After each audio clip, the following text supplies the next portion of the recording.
Excited about the recent removal of Nigeria from the grey list of the Financial Action Task Force, the Nigerian Senate on Tuesday intensified its efforts to tackle corruption in the country, mandating its Committee on Anti-Corruption and Financial Crimes to sustain legislative oversight and policy reviews that will further strengthen Nigeria's financial governance architecture. The Senate resolution follows a motion by Senator Emmanuel Udende, APC Benue Northeast, calling attention to the development that it reflects remarkable progress in Nigeria's fight against corruption, money laundering and counter-terrorism financing.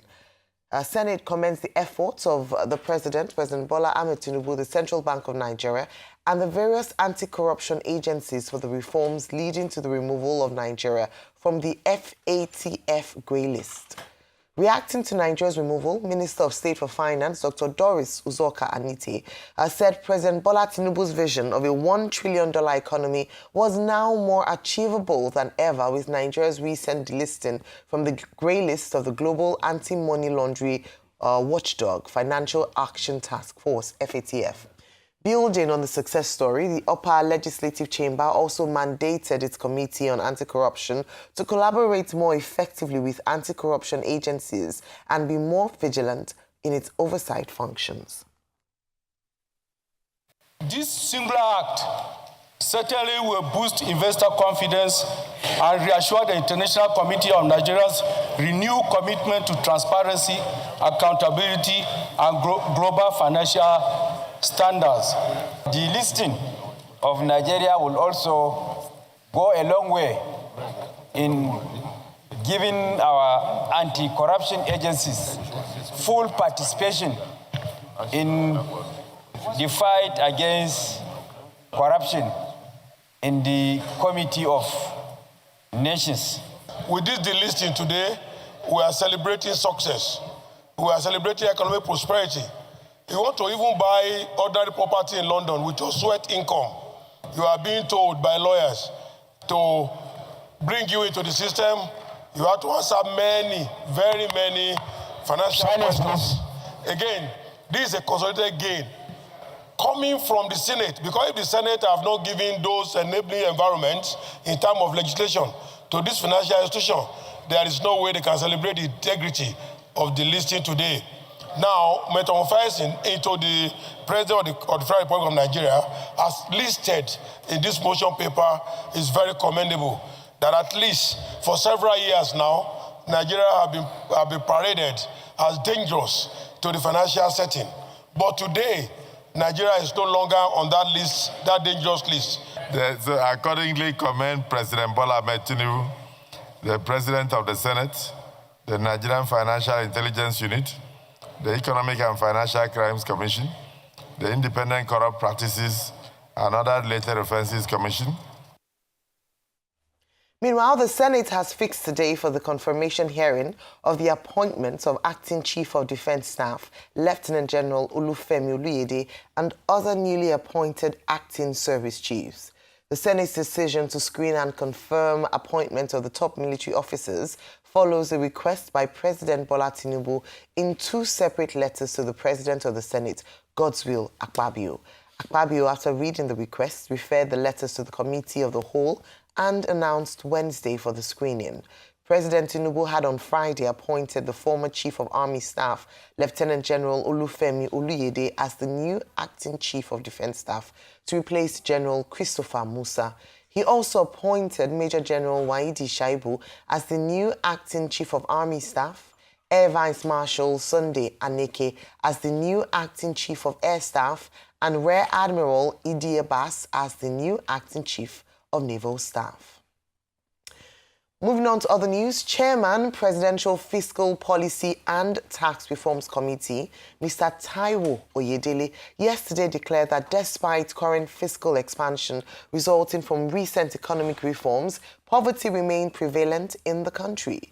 Oyedele said though the current boost in revenue inflows to states had been unprecedented, subnational governments had not been able to significantly impact living standards of ordinary Nigerians. He spoke in Abuja at the launch of the Budget's 2025 State of State report with the theme, a decade of subnational fiscal analysis, growth decline and middling performance. Oyedele also hinted that with VAT reforms kicking in from 2026, states' share will rise to 55% or about 4 trillion naira in 2026. The report revealed that the combined revenue of all 35 states increased significantly by 31.2% to 17.17 trillion naira in 2024 from 8.66 trillion naira in 2023. In addition, FAC allocations comprise at least 60% of the recurrent revenue of 30 states, including Lagos, Ogun, and Enugu, while 31 states relied on federal transfers for at least 80% of their recurrent revenue. Let's move on to power. As the licenses of the electricity distribution companies in Nigeria, DISCOs, expire in 2028, the federal government is considering the introduction of a minimum capital adequacy requirement as part of the license renewal process to strengthen the financial health and liquidity position of the utility firms. Minister of Power Adebayo Adelabu disclosed this yesterday in Lagos while speaking during the leadership seminar at the ongoing Nigeria Energy Exhibition and Conference with the theme Powering Nigeria Through Investment, Innovation and Partnership.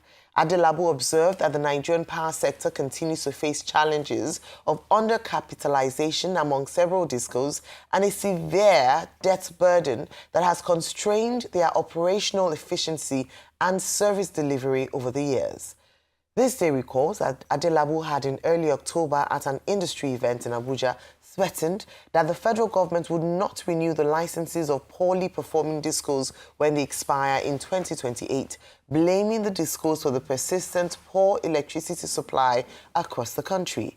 He had said the inefficiency of the DISCOs remained a major bottleneck in the NESI, warning them to sit up or be kicked out.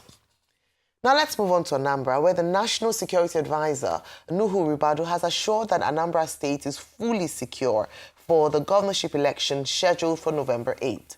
Among the measures being put in place include enhanced surveillance, deployment of sufficient security personnel, and improved intelligence gathering to prevent any attempt by disruptive elements or desperate politicians to undermine the electoral process. Ribadu, who was represented, gave the assurance in Abuja during the Interagency Consultative Committee on Election Security on the Anambra governorship election convened by the Independent National Electoral Commission, INEC Chairman, Professor Joash Amukpiton, who warned that any attempt to induce voters before or during the Anambra election would be resisted and curtailed.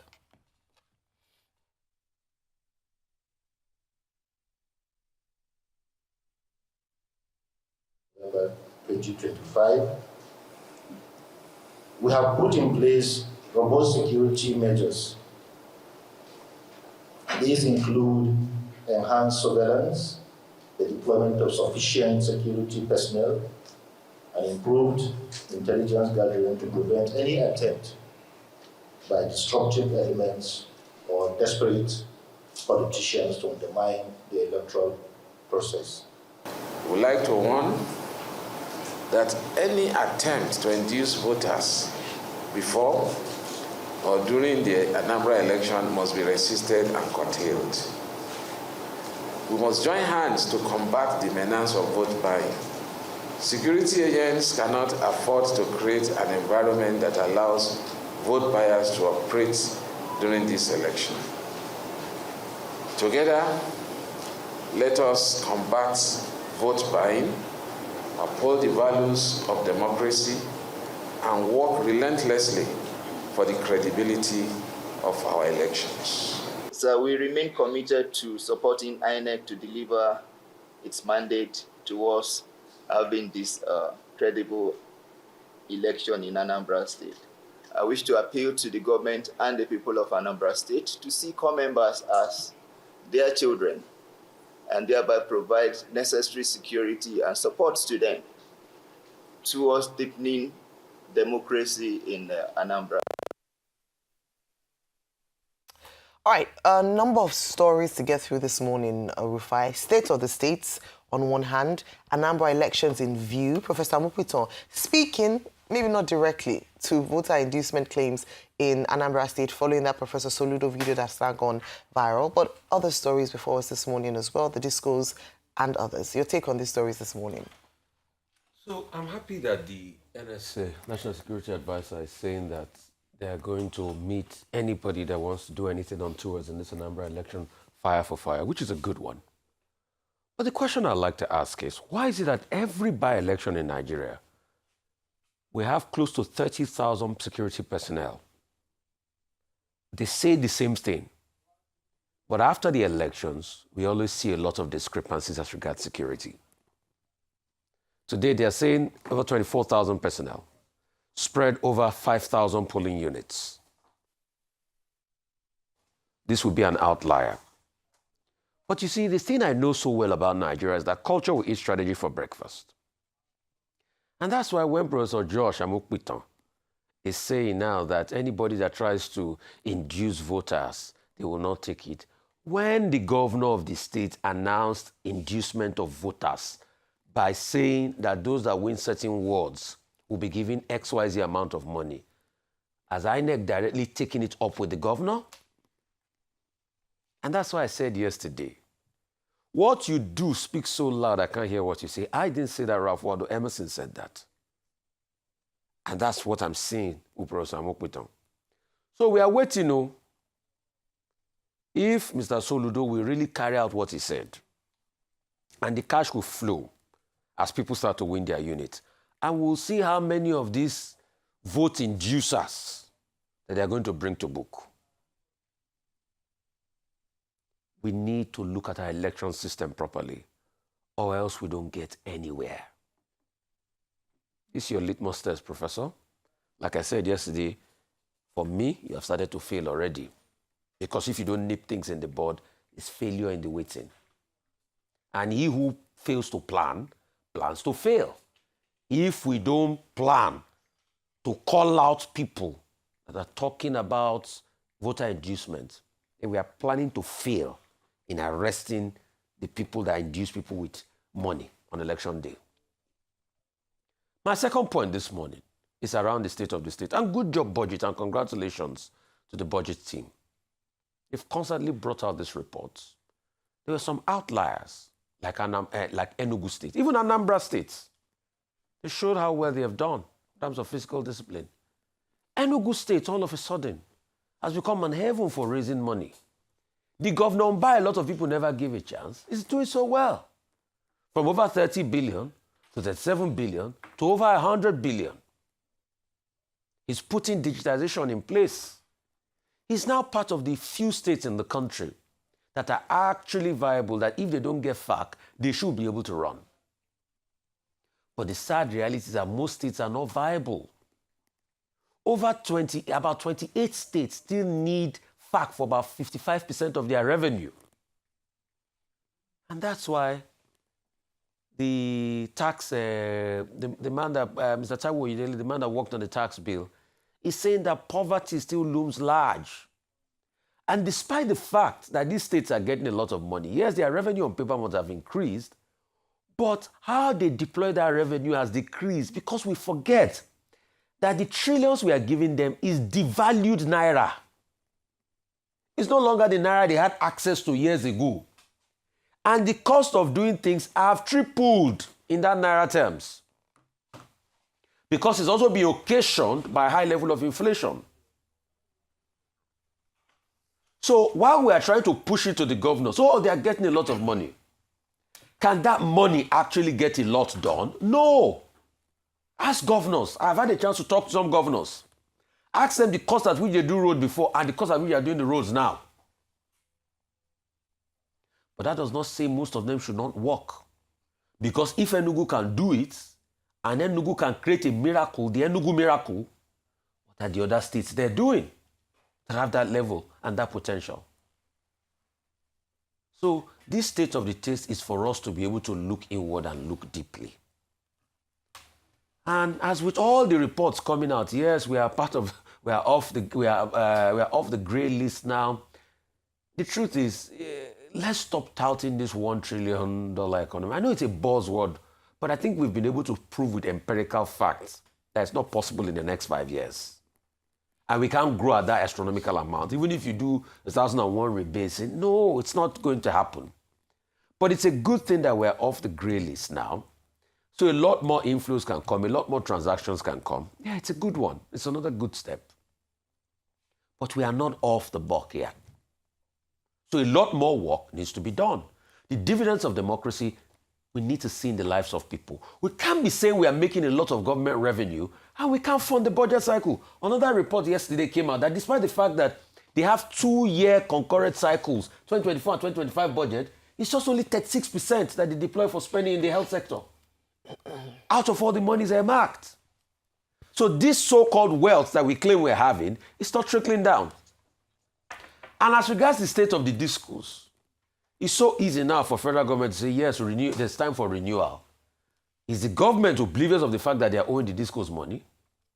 If the minister of power is saying, no, the discourse are not producing enough, the question is, has government met their own agreements?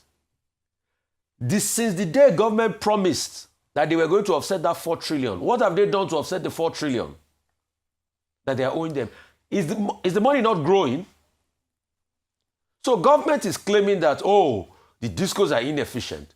But the question is, but the government is owing. And about 70% of the cost is to be able to ensure that they get gas to power their plants. But the government is not paying for all of this. So the discos are in a dire strait this morning. If you want effectiveness, if you want better capitalization of the discos, at least start by paying them what you owe them.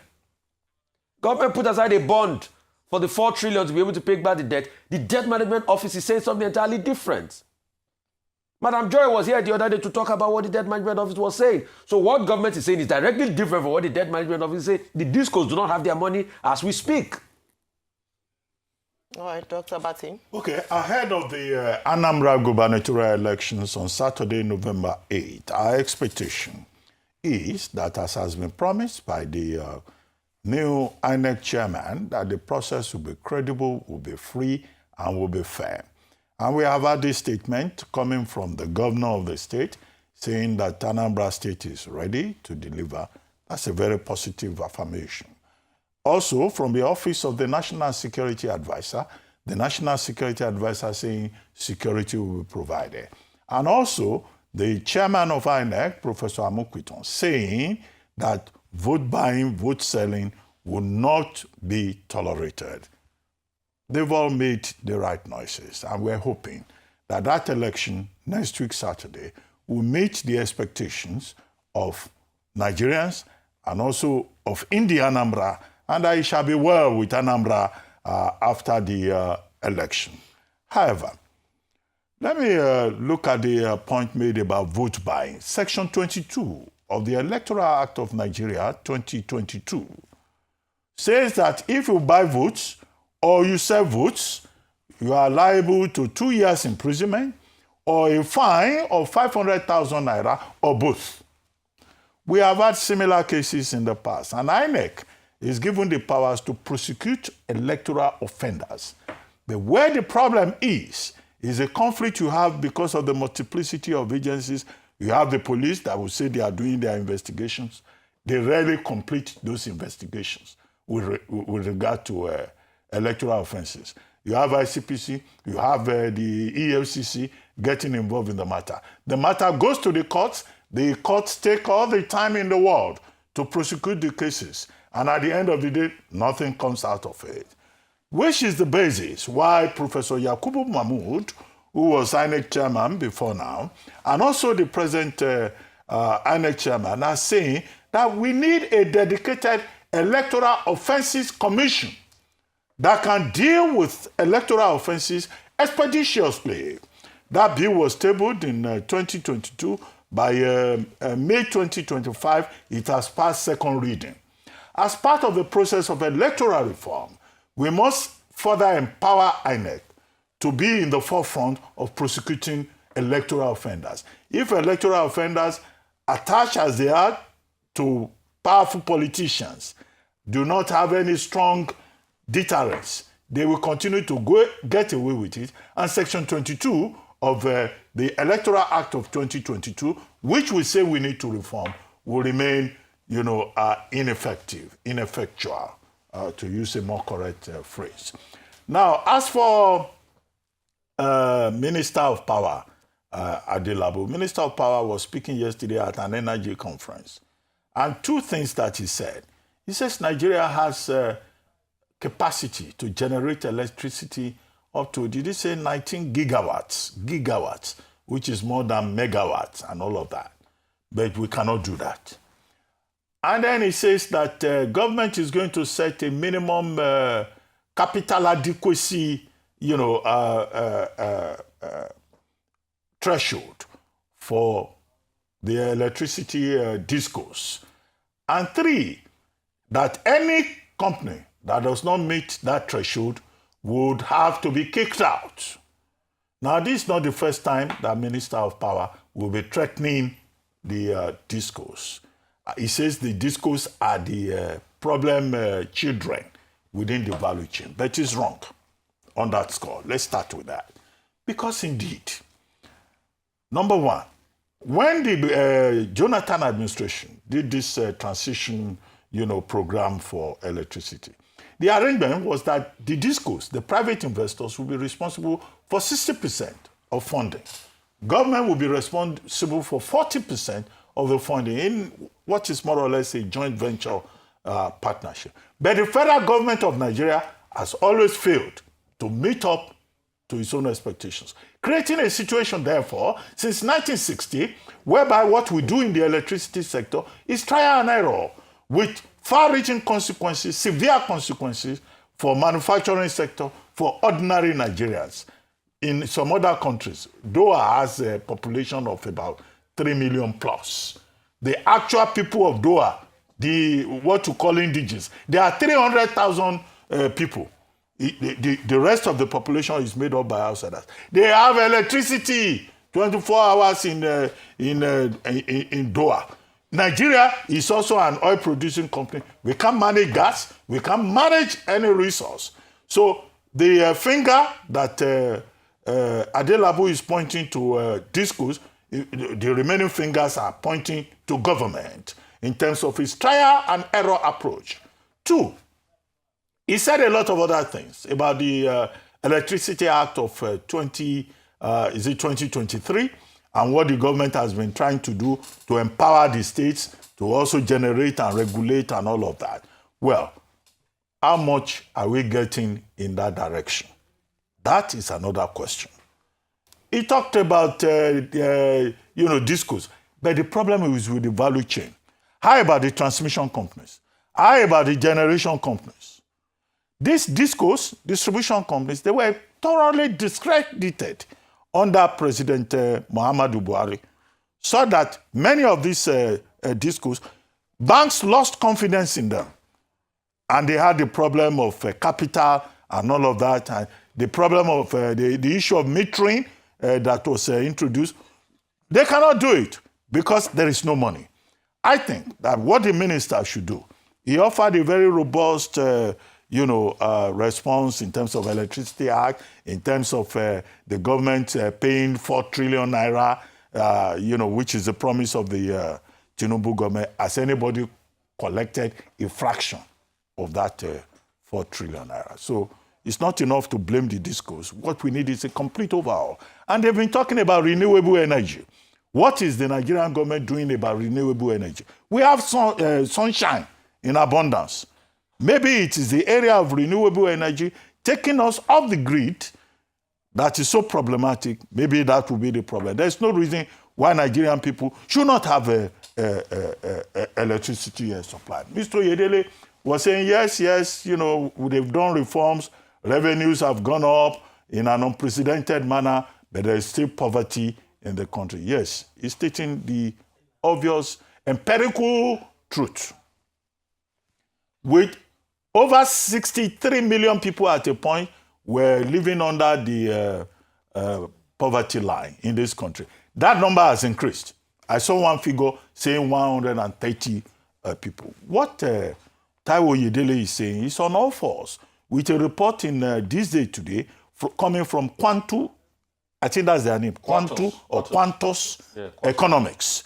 And they are saying that, look, President Tinubu's economic reform has helped greatly to stabilize the Nigerian economy. They said between 2014 and 2023 that Nigeria's economy collapsed. In other words, that report by Quantus Economics was more or less saying that Buhari's 8 years was a period of waste economically, that the economy became prostrate, but that Nigeria reached a turning point in 2024, which is commendation for the Tinubu administration in terms of removal of subsidy, in terms of removal of foreign exchange subsidies, in terms of the many innovations that the Tinubu government has introduced. And they said categorically in that report that now investors are coming back. Foreign direct investors are coming back. Portfolio investments are coming back. The foreign reserve has increased. That under Buhari, foreign reserve went down. They depleted the foreign reserve. Nigeria lost confidence within the international community. But however, which is what I find instructive about the Quantus Economics report, that Nigeria still needs to do a lot more. That this economy must be productive. That productivity is important. That population is going to increase by 2030. In fact, we will reach 280 million by 2080. And that, in other words, Nigeria needs a lot more to do. They, however, recognize that it's not something that the Tinubu government can do in 1 year or 2 years, that Nigeria is a work in progress. But, you know, Oyedele also recognizes that more people are in poverty, and that's what makes this environment painful. Finally, the FATF, there's a background to it. We were on the blacklist of the Financial Action Task Force based in France at the time President Obasanjo assumed office in 1999. It was the Obasanjo government that first started this process of Nigeria becoming a financial destination. We were removed from that blacklist because the Obasanjo administration set up the EFCC, set up the ICPC, and then, you know, the international community restored confidence in Nigeria. But by 2023, again, we had gone back to what they call the grey list, which means that as a Nigerian, you can't transact businesses. You know, investors no longer trusted Nigeria. We became a country that is more or less a pariah in the international economic system. Kudos to the Tinubu government. Again, the Tinubu administration now, through the combined efforts of the National Security Advisor's Office, the Ministry of Finance, the National Insurance Commission, and other agencies, as Dr. Aniti was saying in a piece that I think I read. You know, now Nigeria is back there. But Dr. Anita made one important point, which is that, she's the Minister of State for Finance, by the way, which is that, look, the job is not finished. Nigeria now being back in good graces with the FATF is the beginning. Now we have been invited back to the next meeting of the FATF, but we need to do a lot more in terms of improving the integrity of our financial system. Because the people who suffer are the ordinary people of Nigeria. Mm-hmm. If you go to a hotel or anywhere abroad and you bring out your what do you call it, debit card, credit card, I don't use all these things. It's my wife that carries, you know, cards. You know, they will tell you that, oh, from Nigeria, it's not working. There's always a problem. If you as a Nigerian, you want to open a bank account abroad, they are very suspicious because they think that this is a country of scammers. The senators that are praising the development, FATF now recognizes that. They are part of the problem. Are they not the ones taking money of undisclosed sources to go and buy property abroad? And the international community will be wondering, why do these Nigerian lawmakers always come here to come and buy property? So I agree with Dr. Aniti, the Minister of State for Finance, that this is not a finish line. The recognition is important. It is to be celebrated, but this is the beginning, as the minister says.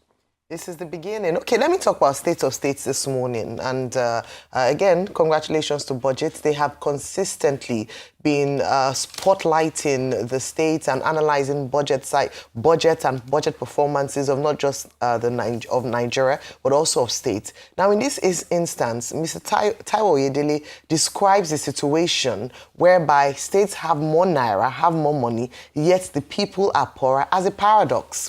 And we can look at some of the trends in these states to begin to understand why. And that's why on this table we often talk about, when we speak about economic prosperity, we focus a lot on the center. When we talk about wealth creation, when we look at the state of the nation and state of the economy, we often look at the center. And understandably so, because a lot of responsibility is on them. However, we need to also analyze and look at some of the states and see what your governors or what the governors are doing with the resources of the people. Over time, again and again on this table, we have talked about FAC allocation, and the executive has beat their chest in this regard, saying that under a period, they have been able to increase FAC allocation to states. But beyond the increased FAC allocation, number one is that states are not spending enough on critical sectors like education and healthcare. Beyond that, we then look at some states that are not viable. Simple reason being that if FAC allocation should end or be reduced, the states are in trouble. In fact, the states will be comatose. Only about 28 states are not able to be independent of FAC allocation. Whenever we have election cycles coming and we get the opportunity to interview prospective candidates, one of the major questions we ask them is, how are you going to increase your internally generated revenue? And they come with all manner of plans and promises and talk about how they are going to do X, Y, and Z to make their states more prosperous. But what we then see down the line is that a number of these governors are not creative when it comes to generating revenue. And so we need to probe this very carefully and not just allow them to get away with just receiving money from the center, cap in hand, and not being able to create. A number of times, it's not because the states are incapable of generating revenue. It is just a dereliction of duty by the leadership, and that is the governor of the state. So let me just look at some of the states that have said to have come up tops. We have Lagos State, Enugu State, Anambra State, Kwara State, and Abia State. A case study, a curious case, or an interesting case is the case of Enugu State that is said to have increased its revenue base in the time under review by 381%. In fact, in the first year in office in 2023, the Governor Peter Mba, had 30 billion naira, had increased it from 30 billion naira to 37 billion naira. Beyond that, as at now, IGR is 180.05 billion naira. We need to look at these cases to understand what worked. We have talked about the fact that state governors always say that, they don't have enough resources, there's not a lot in their hands. But when we see a success story, then we can understand that it is possible. So we can hear the story around, the devaluation of the naira, or things are not working, but other states are doing it. As parents would ask their children, do they have two heads? One of the things that they've said is responsible for this increase is employment of technology. And what they've said with technology is that it's been able to plug the leakages. So it's not that money is not coming in. It is that the money is not accounted for. And there's massive corruption in this state. Hence, the people do not get to benefit from the impact of this revenue generated. The other part is to widen the tax net. And we often talked about this. It's not that people are not, that we don't have enough tax to be generated in states. It's that a lot of people are outside the tax net and not able to pay and not captured in the tax net. And so what we're asking is that why can't the other states emulate? A curious case that is in the states that is in the bottom 5. Other states that we have, Yobe, Benue states, for obvious reasons, they've had security challenges in the last few months. However, Imo State, why is Imo not productive? Is the question we need to be asking. This is a 2-time governor in office. Why is Imo State bottom 5? Another curious state is Rivers State. Rivers State antecedently has featured prominently in the top 5 states that are independent. Unfortunately, as a result of the state of emergency that was called and the lack of accountability by Rear Admiral Ibas, they've not been accounted for in this particular cycle. This is the issue that happens with politics, and when a state is not properly governed, the people suffer. And so the big question should be asking the state governors, with the FAC allocations that come to them, why have they not been able to bring prosperity to the people that they govern, aside from a few star states? And then also, why are the governors not innovative enough to actually be able to attract revenue to their states? The focus should be on states and now local governments who now have autonomy. Very quickly on Anambra State, it's great that Professor Mukhtar has come and it's come out to denounce and to say that they will not stand for voter inducement. But a clear case happened in Anambra State, and I thought it was a fine chance for him to finally speak to the issue instead of speaking broadly about the matter. There are obvious cases that we present even here on TV. If we must have a deterrent to this, there must be consequences to these actions that have happened. And finally, on the service chiefs that will appear before Senate screening, we will be watching today. We hope that the Senate will ask them critical questions around this talk around Christian genocide in the Middle Belt and what they plan to do about this. The strategies for pushing back terrorism in the Northeast, which, despite successive efforts, has not been able to be fully successful. These are some of the questions that I'm hoping that the Senate would really drill the service chiefs so that Nigerians can understand and see perhaps the prospect of better security architecture for the nation.